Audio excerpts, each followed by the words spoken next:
All right. Okay, I'm going to get rid of that. Perfect. All right. Good morning, everybody, and welcome to this special edition of the On Air Advocate podcast, as well as our Facebook Live, where we look to provide at the On Air Advocate education, support, and empowerment for all of those with different abilities, mental and medical illnesses, and their caregivers. My name is Tammy Flynn, and I am your host, as well as the producer of the On Air Advocate. And I'm absolutely so thankful and grateful that you guys have taken the time out of your afternoon to hop on this Facebook Live. Or if you're viewing this later on a replay on one of our other social media applications, thank you so much. Now, some of you might know that at the On Air Advocate, every single week, we pick a new topic that we cover, a weekly focus. And this week, we took the deep dive into the world of dementia. Now, some may know dementia is more of an umbrella, over 100 different conditions that affect our thinking, memory, and behavior of our elderly and aging loved ones. And so I have been so inspired and so educated this whole entire week with the amazing individuals that we have had on sharing their journeys. And I am just as ecstatic and excited today to be welcoming Nicole Rochester, who is here today. She is not only a daughter, a mother, a caregiver, an advocate, but also an MD. And she is here today to share with us her inspiring and very unique journey with her father that had vascular dementia and how that led her to kind of re-navigate her course into a greater purpose and mission. So without further ado, I would like to welcome you, Nicole. Oh, thank you so much, Tammy. I'm excited to be here. Yes, and I think we should tell the viewers that when they're watching, if they have any aging loved ones, to make sure that they're sharing this broadcast today. You know, make Absolutely. sure that they're getting that out. Also, if you have any comments or questions, drop them below, and we'll try to answer them at the end of the segment. And then if you want to drop below, because I know you're in Baltimore, right? I'm in Maryland. I'm closer to DC than Baltimore. Okay, all right. So you're in Maryland, and we're in Wisconsin. So what's your weather like there? It's honestly, every day is something different. So I think today it's in the 40s. It'll be 50s one day and 30s the next day, but it's been pretty cool the last few days.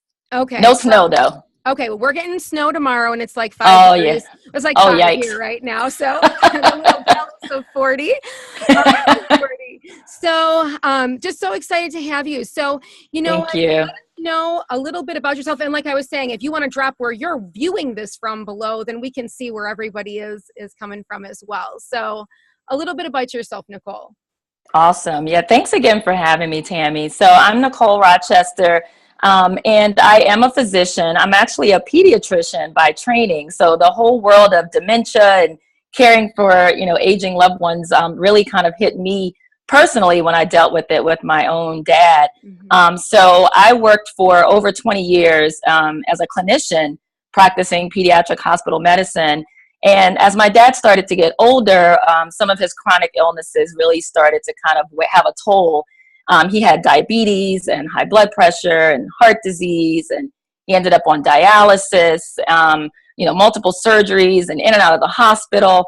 And ultimately he ended up with dementia and depression, actually. And so it was really difficult. Back in 2010, my sisters and I were kind of suddenly thrust into being caregivers for him.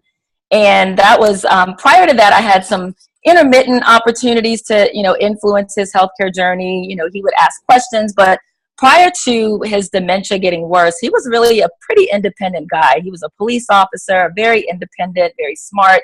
Mm-hmm. And so while he didn't do all of the things that you should do when you have those chronic illnesses, he was pretty savvy. But we started noticing some changes with him, and he really just kind of started to drop the ball when it came to his healthcare. And so as my sisters and I stepped in to be caregivers for him as the doctor in the family, my role was really to kind of manage the medical aspect of his care. And so I started accompanying him to doctor's visits and, when he would be in the hospital, or eventually even had a couple of nursing home stays. I really tried to stay on top of that and to advocate for him. Now, And can you tell us just so the viewers know about what timeline is this? Were you seeing things that were declining, right away, or was it something that just little, you know what I'm saying, little droppings were kind of things were happening and you were kind of notating them? So what was like the duration of span of time between him starting to, you feel like the dementia was starting to happen versus, where you're kind of at in the story right now? That's a great point. I would say, so we started being really active caregivers for him in 2010, late 2010. But in hindsight, if I really look back, I think that there were some clues there earlier than that he was having, a little bit of cognitive dysfunction, but he was still, able to have a conversation. It wasn't like where he couldn't recognize his children or, right. He couldn't participate in meaningful conversations. But I think there were some earlier signs that perhaps we may have missed, or, that we didn't necessarily, we didn't understand the depth of the early signs. And then I would say, I really feel like over the course of about 6 to 9 months, it really just seemed to escalate. And for him, and this is true of a lot of older people, when they have other diseases and illnesses, for example, with his diabetes, if his blood sugar was out of control, you could see an abrupt change in his mental status and his ability to comprehend things. But then, we would take him to the hospital, they would get his blood sugar under control, and then a couple of days later, he would kind of be back to what maybe his new baseline is. Okay. But I feel like each time he got sick and each time he had to be hospitalized, he had a new baseline. And over the period of about 6 months to a year, there was just this slow but very steady decline. Okay, it's just that deterioration that was happening. And absolutely. So, did you guys get it diagnosed as dementia? Now, he had these other underlying health conditions that he had. That was before this, right? So he had... Correct. Yeah, he had those for like 20 years. Mm-hmm. Okay, so that was before those things. Were there any certain tests or things that you guys did to really pinpoint that this was what was going on? That's also a great question, because I think his diagnosis was elusive for quite some time. And this is part of, we'll get to this later about what I do now, but that's part of why I felt so compelled to help other family caregivers, because I really had to, and my sisters, we really had to speak up for my dad. And one of the things with patients with dementia and elderly patients is that, sometimes they can't really find the words to describe their symptoms. And also sometimes they can really kind of rally. And I heard this on your podcast, your Facebook Live earlier with the Lewy body dementia. Somehow these patients are able to kind of rally all that they have when they're in front of the medical providers. Right. And so he would put up a good front and and perform, so to speak, for the doctors. And so we would be in the office explaining some of our concerns. And then they would do the classic, so what's called like a mental status exam. What's your name? What's today? What's the year? Right. Who's the president? Where are you? Well, my dad didn't have problems with that. Like, he wasn't, completely confused. He knew where he was. He could have a regular conversation. So after they would ask these questions over the course of a minute or two and do a couple of quick things, then they would say, oh, your dad's fine. And so, and so for a while, it was almost like you started to question, like, am I crazy? Like, I know that this is something wrong. Right. And so ultimately he did get an MRI scan that did show what they said were some chronic changes. So there was no evidence of like an actual stroke in his brain, but there was evidence of kind of multiple insults to his brain in very small areas due to decreased blood flow. And that's kind of where that's kind of the definition of the hallmark findings of what's called vascular dementia. So kind of over time, you have these teeny little insults where a certain area of the brain isn't getting the blood flow that it needs. And one of the risk factors is diabetes and high blood pressure and high cholesterol. And he had all of those things. And so over time, as you affect more parts of your brain, you start to have more dysfunction. So it took probably, I don't even remember, maybe a year and a half before I feel like we actually got a formal diagnosis. Okay. And then where did you guys kind of go from that point? Were you and your sisters doing all of the home care for him then? Were you guys being caregivers at his home, or was he in a facility? or what kind of happened from that transition of you guys getting that Yeah. diagnosis and then his other health underlying conditions? Was he able to, live partially still on his own or no? So initially he was living on his own. When we kind of stepped in and realized that things had gotten kind of acutely worse, he was living on his own. And it was subtle things. And I would really encourage those who are listening, who have older parents, to really be, really know what's going on and be involved. And they may not want you to be. But for example, when we went into his home and we discovered that he wasn't paying his bills. Now, my dad is someone that was extremely financially savvy. He taught all of us about, saving money. And so this was very unusual for him. But we noticed many overdue bills on the kitchen table. That was a red flag. We discovered that he wasn't really eating. He would just say he wasn't hungry. So initially, he still was with it, and he had been in his home for many, many years and didn't want to leave. And so we initially just tag teamed it and literally took turns going out to his home. We tried to do like frozen meals, and or we would prepare meals and put them in containers and put them in his refrigerator, so that literally all he had to do was just pull something out and heat it up in the microwave or on the stove. And then we would do grocery shopping for him, and we would accompany him to his medical appointments, and we had medical transportation set up for his dialysis appointments. And so I think maybe that lasted for maybe 2 or 3 months. And then it was clear that even that wasn't enough. After one hospitalization, he did have a home care nurse come out, a couple times a week.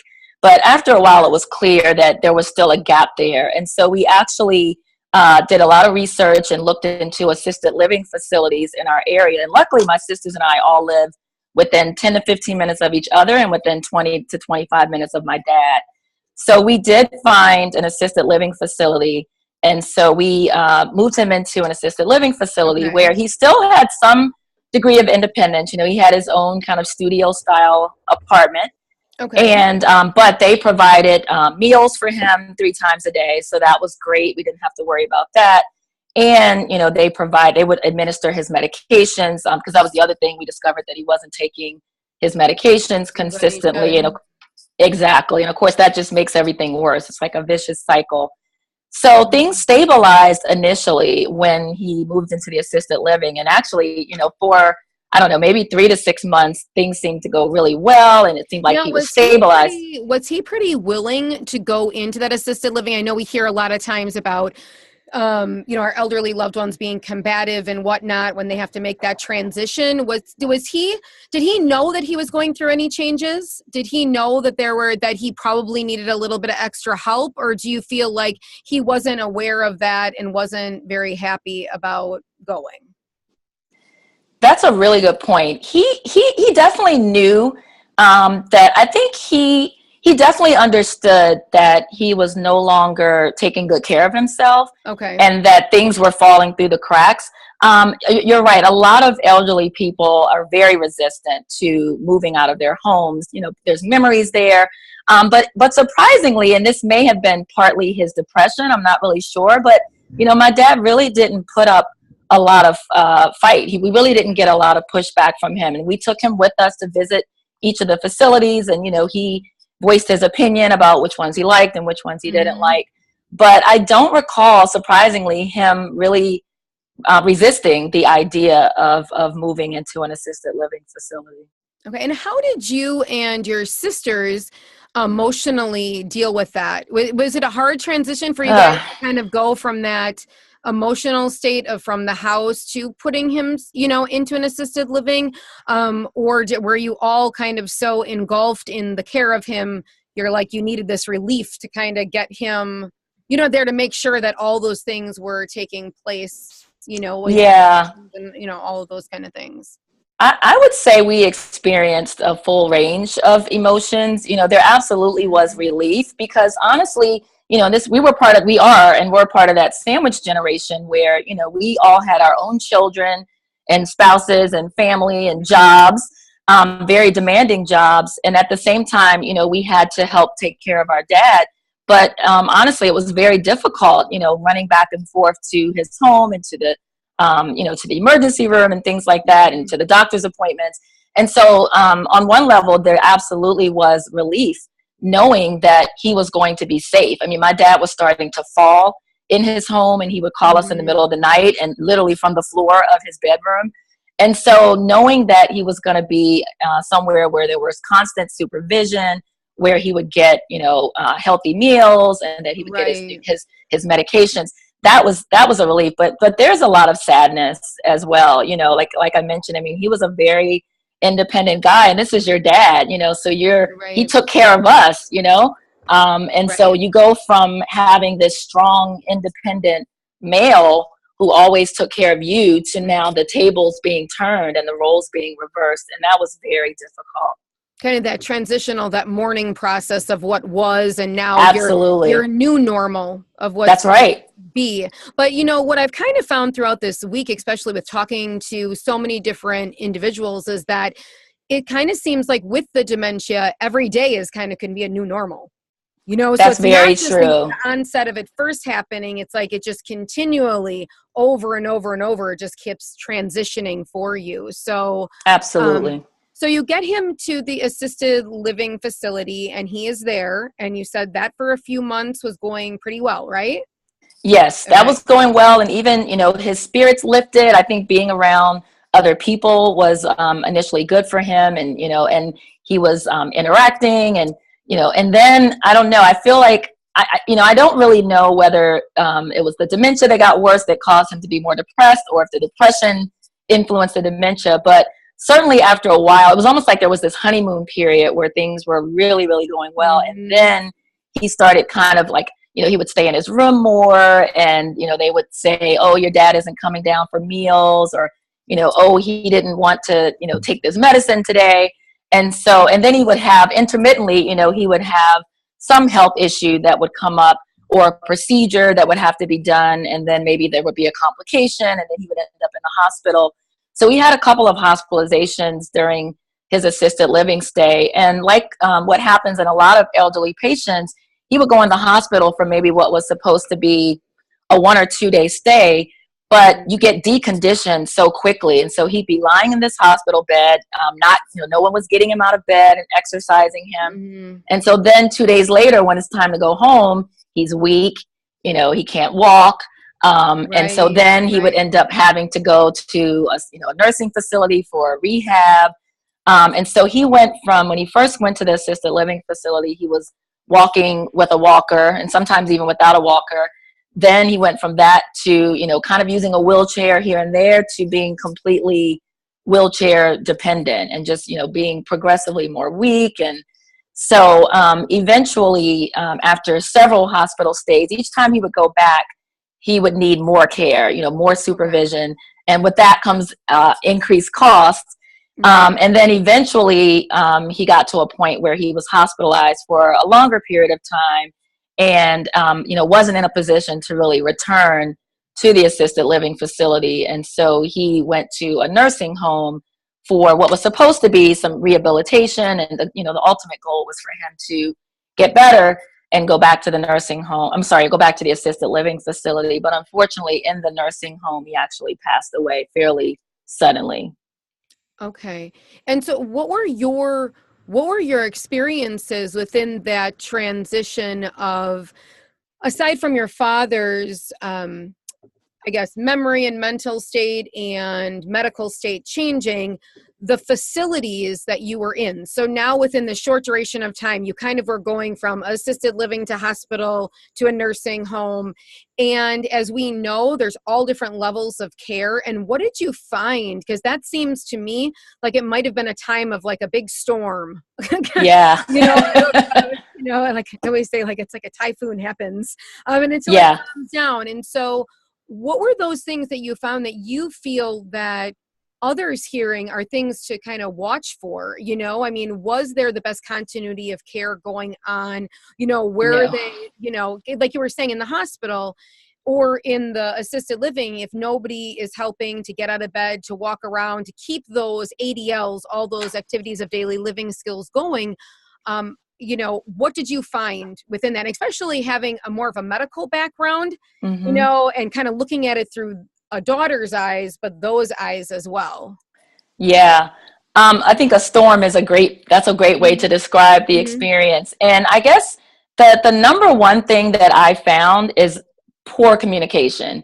Absolutely poor communication and poor coordination. And so, as a physician, like you mentioned, I would pick up on things that I think the average lay person wouldn't pick up on in terms of maybe medications that have been dropped off of his medication list. And I will say, each time we went to the hospital, the assisted living facility was fantastic about, they had like this little packet that they would send to the hospital with all of his medications and, his active medical problems.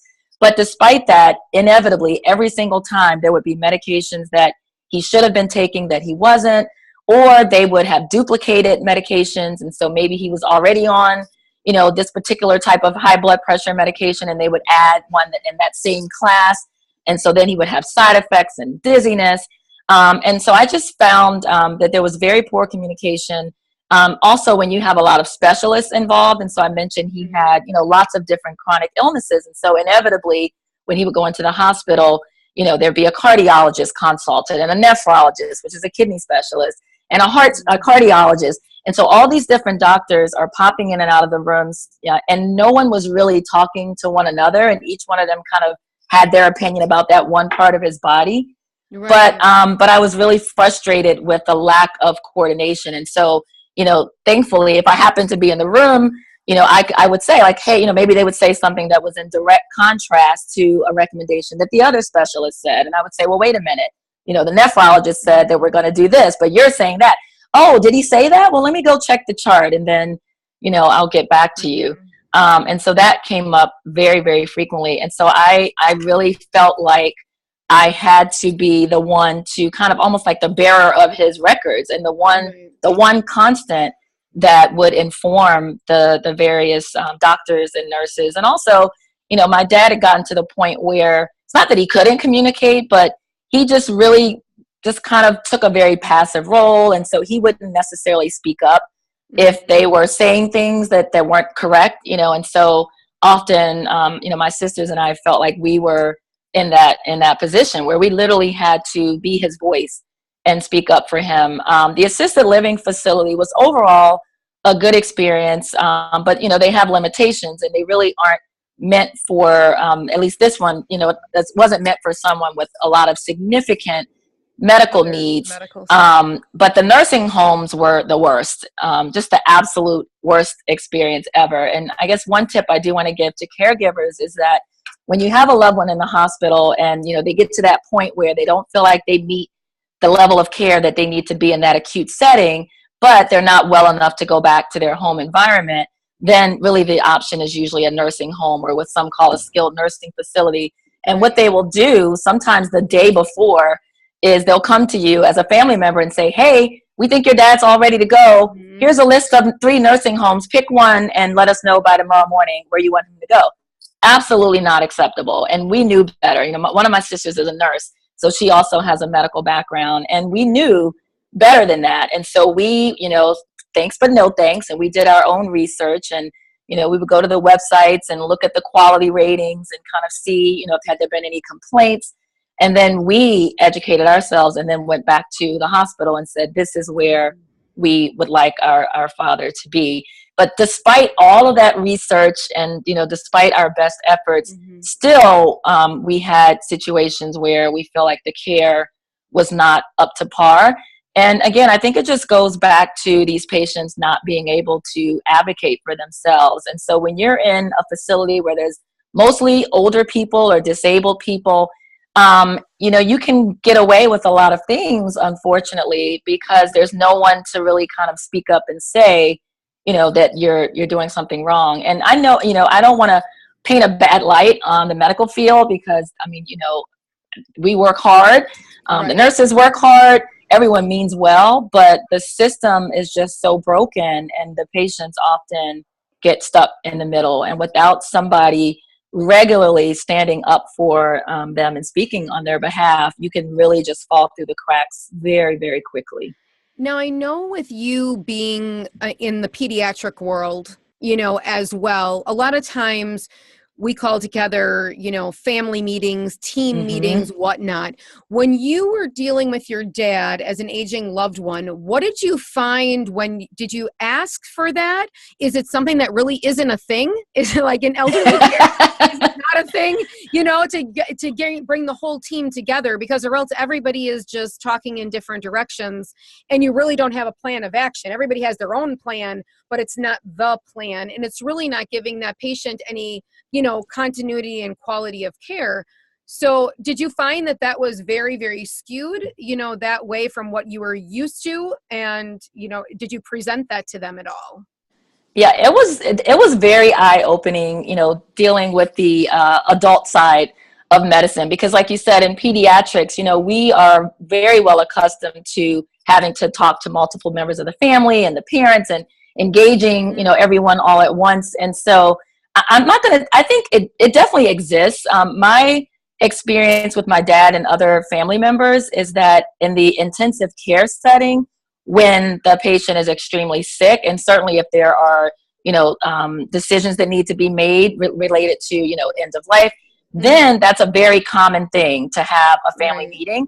But otherwise, outside of the intensive care unit, I don't think there's as much of an appreciation for the value of family meetings. We did definitely have some of those, and in the nursing home setting, it's a requirement that I think it's called a care plan meeting, and within the first either 15 or 30 days of the patient being admitted, I think it's 15, they are actually obligated to have a meeting with the family and all of the specialists to go over the actual plan and the goals for the patient. And I will say in our case, we had to reach out to them repeatedly to schedule that meeting and to facilitate it. And even then, there were some staff members that didn't come, or they would pop in and, I'm busy, or this person couldn't make it. But I did find that when we would have those family meetings, that it was helpful for sure, just to get everyone on the same page. So I would absolutely encourage your audience to do that. Now, how long did your father stay in the nursing facility before passing? He was in one facility, maybe for, let's see, it's hard to remember all this now, maybe about a month, and then went back to the assisted living facility, and then had a hospitalization. And then the last time, I want to say, I think he was there probably just under about 2 months, if I'm remembering correctly, before he passed. Mm-hmm. Okay. So in those 2 months of being there, even, trying to wrangle together, getting them to sit down for, a planning meeting, did you still felt, usually people always show off good on their first. That's not been my experience in the aging loved one world either, that they do. But, most of the time people want to show you their best light at facilities when you first get somewhere. Did you find, because 2 short months, obviously it probably seemed like forever when it was the time. But if you think about it, 8 weeks of time compared to sometimes many, many years that people stay somewhere, would you just say, across the board from the time that you guys entered the nursing facility to the time that you were done that 2 months later, that it really never came full circle with cares? It was always like chasing somebody to do what they were already supposed to do? No, I would say, the family meeting that was towards the beginning of his stay was it was a little disappointing, and just in the sense that it wasn't as coordinated as I would have liked, but it was very helpful. And I felt like we left there with a clear plan. And for the first several weeks, if not month of his stay, we actually were quite happy. And we had another family member that had been in that same facility and had a wonderful experience, which was part of the reason why we chose it. And so in the beginning, things were great. He was getting therapy multiple times a week. We were getting positive reports that he was, progressing along with the therapy. And we were very hopeful that he would return to his apartment in the assisted living facility. But then, I don't know, after a few weeks, we would go and find him in the bed, and he'd say, "Oh, I've been in the bed all day." And we'd say, like, "Wait, you didn't go to therapy today?" Now, granted, sometimes they would tell us that he refused. They would come to do therapy with him, and he would say, "I don't feel like it today," or "I'm tired." And I guess they have to respect that, if a patient doesn't want to participate. So sometimes that was definitely on him. We also found some housekeeping issues. So, in the beginning, things were meticulous, and, he was Clean being, and yeah, and his clothes, we had them do the laundry service. But I remember one time we visited and I opened one of his drawers and there were literally like stacks of dirty clothing that were in the drawers that they were using to pull his clothing from to dress him every day. And so, so there were just, little right. things like that. That, really we just discovered that you have to be on top of them. And so with the You do. therapy, we would have a meeting and sit down with the physical therapist, and we wouldn't say like, hey, we don't care what he says, make him do therapy, but we would just kind of give tips about, Ways even to if he engage. says no. Exactly. Wonderfully. And one of the things I did want to mention is one of the things that is just, it's actually a fond memory of mine, but it's also a tip that I'd like to share is that, my dad at some point really kind of lost a lot of function. And so, he didn't want to participate anymore. I think he was just really depressed about the situation. But music was absolutely kind of a window to his soul. And I've heard that with Alzheimer's dementia patients and other types of patients where, maybe they don't even remember their own name or their family members, but when they hear a particular song. So one day I went to visit him and he was in physical therapy. And I had just seen him the day before and he was barely moving around in the bed. And they had this Motown music on in the background. And he was just excited. And, he was pushing his little walker and participating. And so anyway, so yeah, I just think, little things like that, putting music on in the background. Those are things that can often kind of get that person. Yeah, exactly. In that. So throughout this journey, in his transitioning and then obviously his passing, I know that there was a point where you reflected, and from our conversation, that we've had, that you kind of reflected on all that has happened and transpired with that in your journey from going from home living and the things your dad could do to assisted living, to hospitalizations, to nursing home, and kind of brought you full circle as to really look at your career, what you're doing, what you went to school for, and, really putting more of our pain into purpose, I always like to say, and finding our mission, which underlyingly, drives us with our passion. And so can you kind of share how did that happen? Was that something that you started thinking about as your dad was in the nursing home facility, as he was in the hospitalizations, that you were sitting there thinking, what's going on here? The level of care he was getting and how difficult it was. I mean, did the whole process kind of start then, or was it a lot of the reflection afterwards? I think it definitely started while he was still alive and while he was in and out of hospitals. Particularly the hospitalizations were very frustrating. And because I was a hospitalist, I worked in the hospital every day. And so I was very intimately familiar with the hospital setting and very comfortable there. And so I think that's why that was so frustrating for me, because I knew that things could be better, and I knew that people could do better. And so each time we would have some little mishap or a miscommunication, I would say to myself, after I would get over my frustration, I would just say to myself, like, you need to do something about this. And then, months would go by, like I said, I had a family and, a life and other things. And so, months would go by and then something else would happen. And then I'd say, you need to do something about this. And so there was this little spark that I felt like I really needed to somehow address this problem, but it didn't really formalize until several years after he passed away. Okay. And so what is that? What have you kind of been working on that you've created that you think can also help aid, the struggles that you went through yourself, through your journey, through your storm, that can help aid others?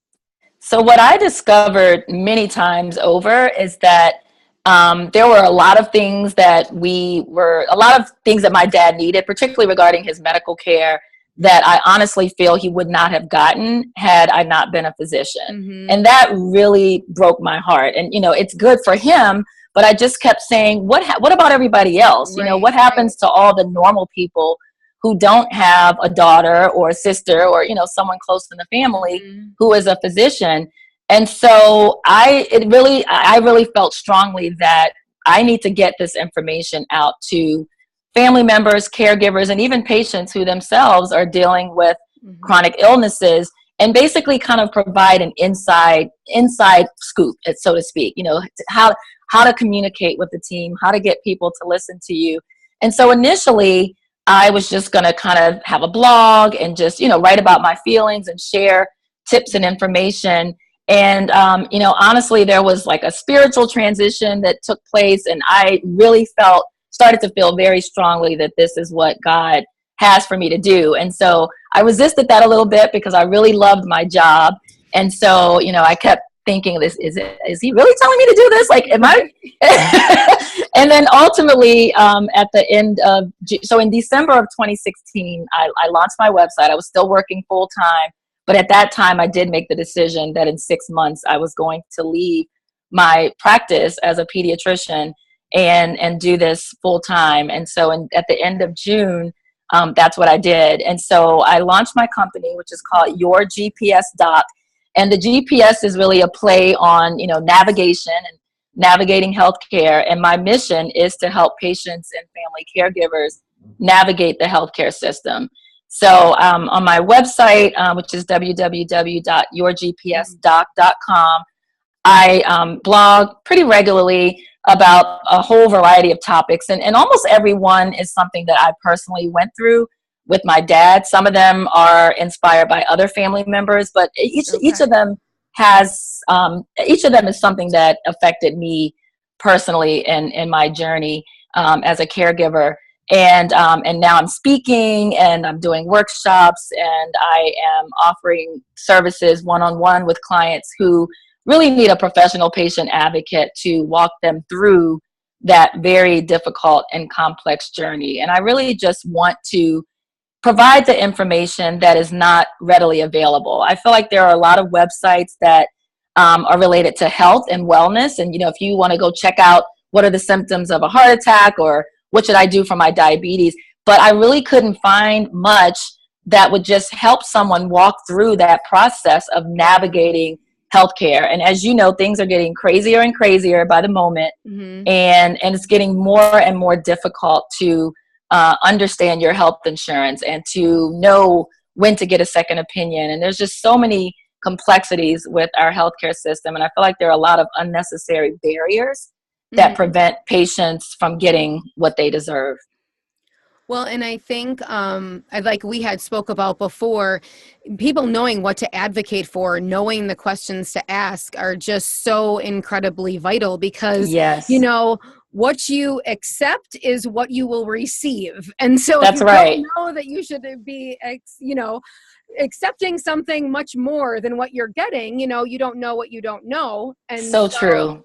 It's learning that. And the other thing is that a lot of people, once they're in the trenches, so you're caring for your elderly loved one, when do they have time to sift through all of these websites and all of these places and trying to find the answers? And hence how the On Air Advocate even came to be, is that it's everything done in an auditory fashion, because I know as a caregiver myself, what do? I'm caring for someone. So how am I going to be on the computer paging through tons of things?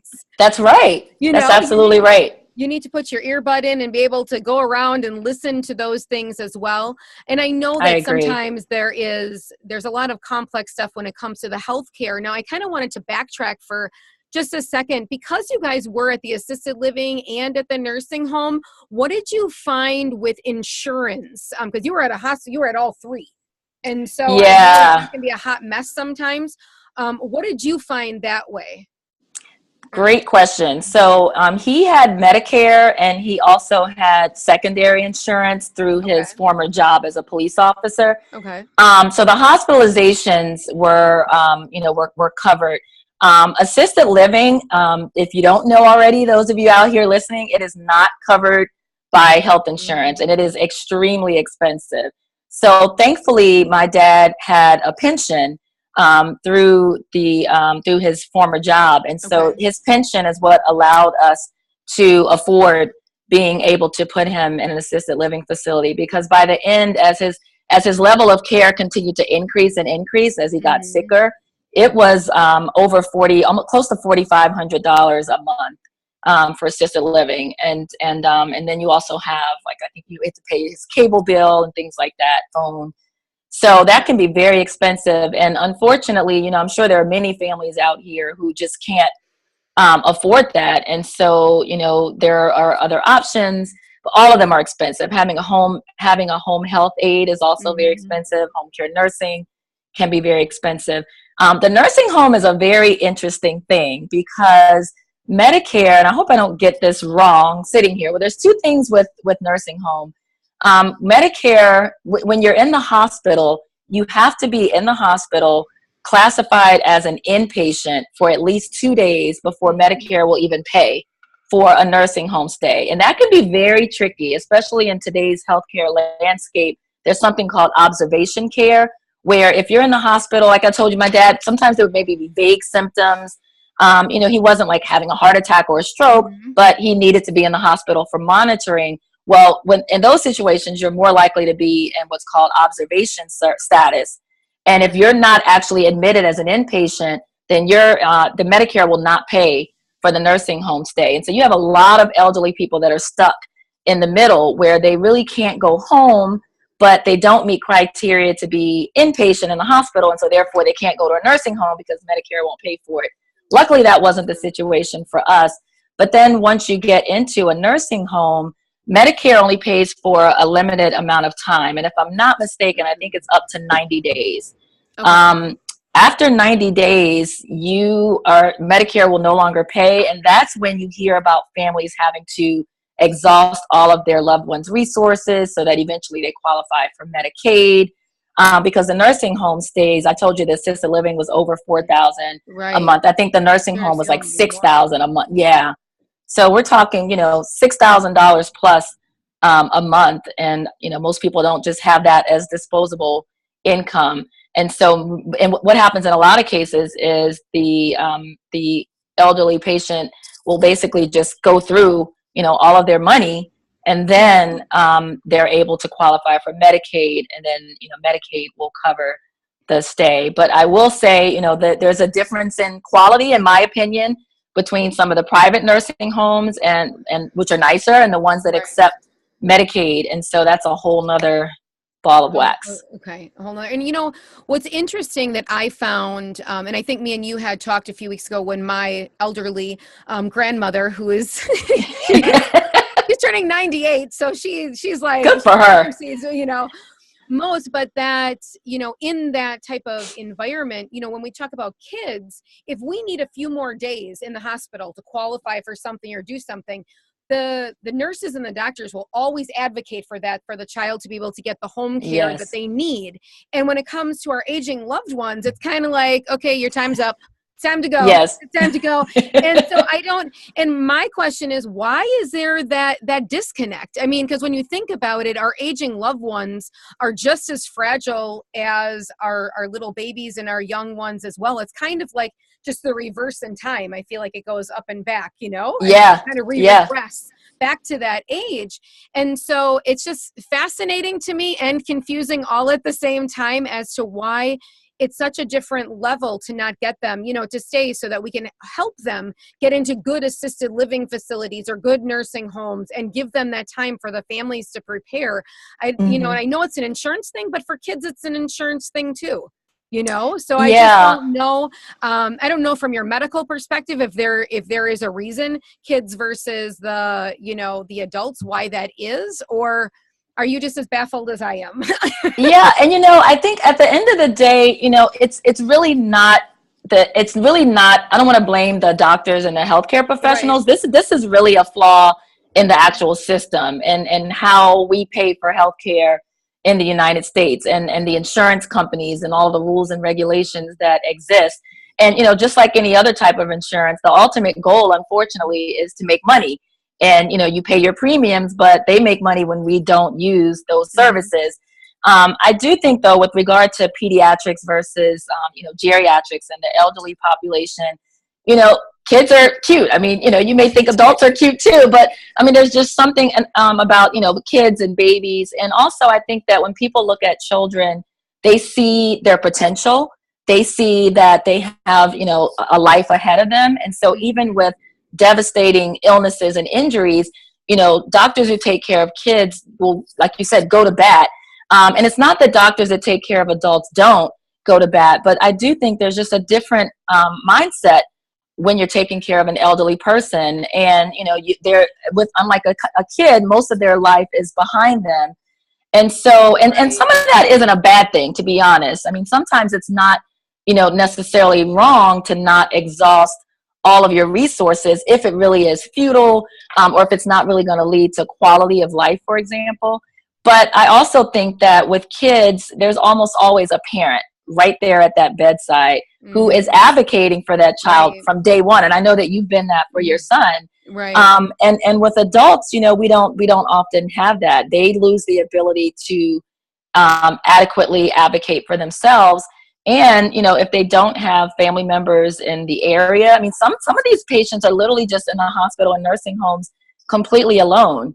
And those are the ones that I really worry about, because there's no one there that can come in and say, wait, what's going on? Why is he still in bed? Why hasn't he had a bath today? Why isn't he going to therapy?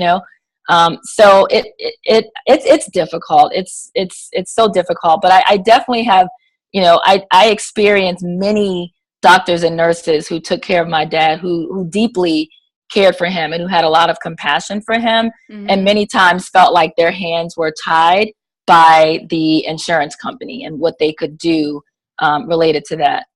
Right. And I feel like that's an overall statement from everyone, from, our other interviewees that we had this week as well, is that there's just so much like legality and stuff within all of the insurance companies that kind of tie the hands. Because there are people there are doctors, there are nurses that go into geriatrics and they go into that care because they absolutely That's right. They absolutely love it. And so you find them and they embrace them. And then you have that other portion that you just wonder, why did you choose this profession? Why did you choose this profession? So before we wrap this up, and I know this is taking 2 steps back, when you were talking about the vascular dementia, just so that I am very, very clear on it. So vascular dementia is like little insults. I just want to just get it clear. So it's little insults to the brain over time that affect more of that memory and that thinking process, their behaviors. That's exactly right. Yeah, that's exactly right. So if you have blockage of a large blood vessel in your brain, then you will have a stroke. And you're probably familiar with, that's pretty devastating, or it can be, slurred speech, paralyzed. But with vascular dementia, there's these just little micro insults. So it's not the large blood vessels that are affected, but there's all the little teeny tiny blood vessels that go throughout the brain. And when they have either a complete blockage of blood flow, or if blood flow is impaired temporarily, then you can just have a little bit of damage here and a little bit of damage there. And over time, this becomes cumulative. And so it's not going to present with like not being able to move one side of your body or having an asymmetric face. It's really like exactly. It's poor judgment, poor planning, some confusion, and lack of abilities, some weakness, very vague symptoms that can often be ignored even by family members, and often are just chalked up to normal aging. Like, oh, he's just older. That's why he's moving slowly now. Right.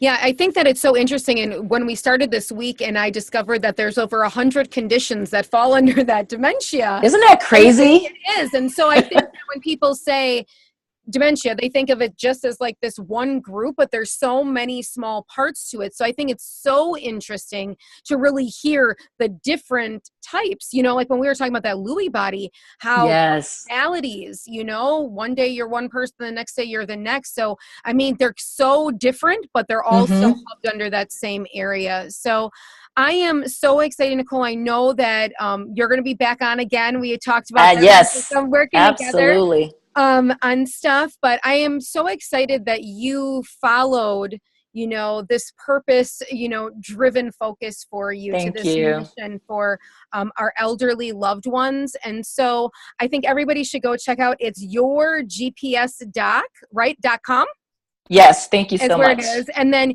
you're doing blogs. You do a blog about every week or so? I'm telling on myself.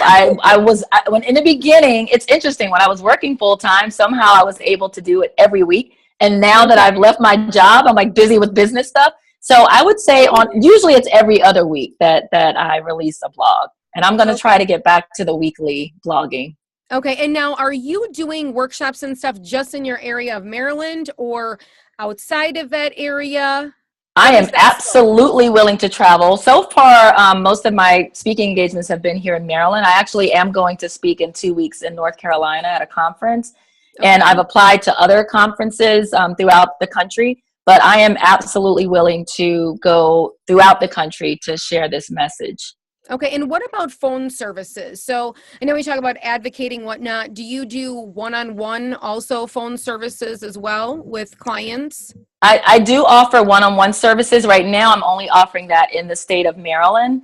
And then, you know, after a while, I may expand that to other states. But I want to really make sure, you know, Maryland is where I'm from. It's where I currently live. And I'm much more familiar with the resources here in my state. And so for now, I'm going to limit that one-on-one client-based services to here in Maryland. Okay. All right. Well, thank you for sharing your journey. You're welcome. Thank you, Tammy. This has been awesome. And your story. And I cannot wait for us to get together again. So with that, I want to wish you guys all a fabulous Friday. God bless you, Nicole, and God bless all of our listeners. God bless you. Thank you. And you guys all make sure that you go to theonairadvocate.com. You'll find all of our social media links there. This will become a podcast as well as a YouTube video, so feel free to share that amongst your friends. Thank you guys all for tuning in, and I'll talk to you again everybody. soon. Thank you. Bye.